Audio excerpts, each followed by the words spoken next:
Hey, what's good, everybody? Welcome back. It is Brandon. I'm on my webcam. Sorry about that. My camera battery died and it is charging. And I wanted to get this video out as I have some other stuff to do. So I figured I might go a little bit lower quality video, but hopefully the quality of the content is what really matters.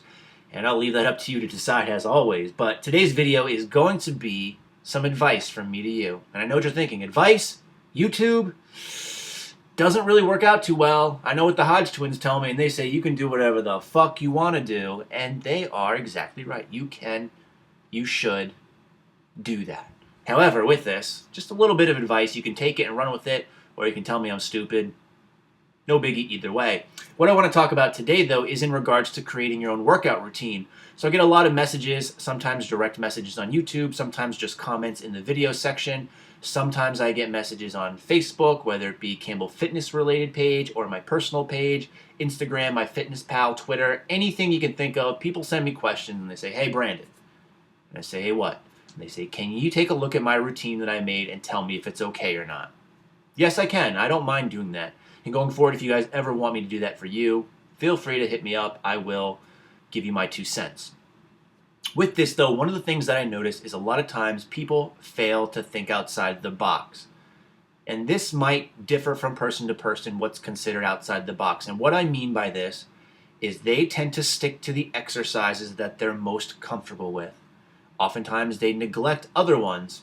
The most notable ones, the easiest ones to point out would be squat and deadlift. A lot of people leave those out of their routine for one reason or another, whether they think that it's related to their bad back. And trust me, coming from someone with a bad back, I avoided a lot of these exercises at first too. But since doing them and making them a priority in my routine, one of the things I can tell you is not only have I seen much greater progress in my lifts, but my back feels a hell of a lot better because strength training, you're actually strengthening the muscles around your back, thus giving you more support a lot of times.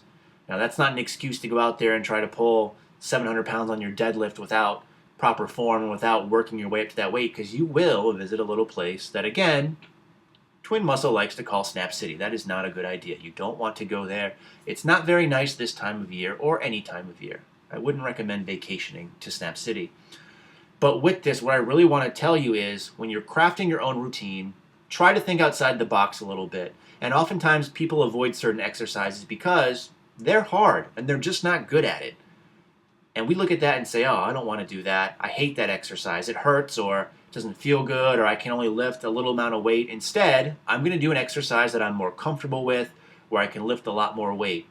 And the problem with doing that is there's a reason you're changing your routine in the first place. There's a reason you're trying to look at a new split, and it's likely because you're not seeing the results that you want.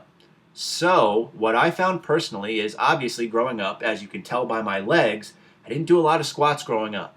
I avoided them because I had a bad back and they just felt like shit. They were hard. They hurt. I didn't want to do them. I didn't look forward to leg day. Instead, I did my leg press and my leg extensions. And there's nothing wrong with those exercises. Those are great. You can see great progress with them. But it wasn't until I reintroduced the squat into my routine that I really started bursting through some of these plateaus. And again, I don't want to just pinpoint the squat and the deadlift. There's many exercises out there that this could potentially fall under, and it really just depends on you and what you're used to doing.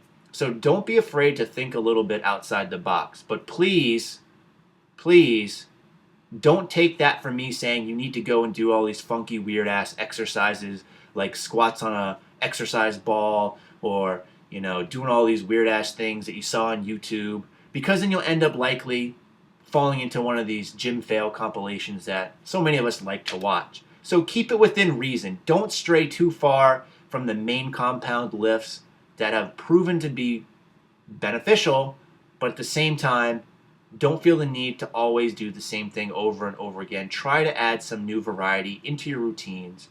Take a look at some of the exercises that you might have been neglecting, and you might just find that your body responds great to it. In the meantime, everybody, thanks for watching, and stay big.